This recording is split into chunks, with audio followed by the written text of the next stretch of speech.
కళ్యాణ్ అయితే మేమిద్దరం కలిసి ఉన్నాం అని చెప్తూ తెలుగుదేశాన్ని కలుపుకెళ్లాలన్నటువంటి పాయింట్ని చాలా సార్లు చెప్పుకుంటూ వచ్చారు. అధిష్టానం దగ్గర కూడా చెప్పొచ్చారు. కాబట్టి ఎట్లాగూ కలిసి ఉంటున్నప్పుడు మనం ఎందుకు లేని వాళ్ళు కూడా అడుగు ఉండాలి. అందులో భాగంగా తెలుగుదేశం వాళ్ళు డైరెక్ట్గా మొన్న సత్య మాట్లాడింది కానీ అది చూస్తే మా దగ్గరికి డైరెక్ట్గా రావట్లేదు అన్నారు. కాబట్టి ఇప్పుడు ఆ మధ్యలో మీడియేటర్గా ఎందుకు మీరే వెళ్ళండి అని వెళ్తే అప్పుడు కంబంపాటి రామ్మోహన్ పంపించుని ఉండాలి. అందుకని చెప్పి జరిగి ఉండాలి ఇందులో.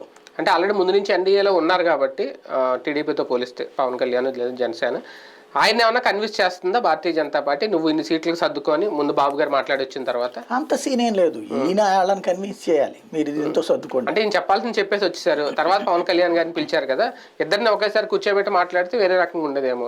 తర్వాత పిలవడంతోనే డౌట్స్ వస్తాయి. అసలు అభిప్రాయం ఏంటి అన్నట్టు పవన్ కళ్యాణ్ ఉద్దేశం ఏంటి? రేపు పొద్దున్న తెలుగుదేశం పార్టీతో 10 ఏళ్ల పాటు అంటున్నాడు ఆయన. ఇవన్నీ తెలుసుకోవాలి కదా. 10 సంవత్సరాల పొత్తు అంటే 10 సంవత్సరాల పాటు తెలుగుదేశం పార్టీ జనసేన ఇదే భారతీయ జనతా పార్టీ జనసేన తెలుగుదేశంతోనే కలిసి ఉండాలి అన్నటువంటి. అదే అప్పుడు ఎలాంటి రాజకీయం? పవన్ కళ్యాణ్ గారి అభిప్రాయం బీజేపీ తెలుసుకోవడానికి ఏముంది? హీఈ్ విల్లింగ్ గానీ ఆల్రెడీ ఆయన చాలాసార్లు అనౌన్స్ చేసేసుకున్నారు పబ్లిక్ గా, అందరికీ తెలుసు, బీజేపీ పెద్దలకు కూడా తెలుసు. ఇంకా ఆయన అభిప్రాయం ఏ రకమైన అభిప్రాయం తీసుకుంటారని? అదే అభిప్రాయమే ఏంటంటే ఇక్కడ చెప్పడం వేరు, ఆయన ఎదురుగుండా చెప్పడం వేరు కదా.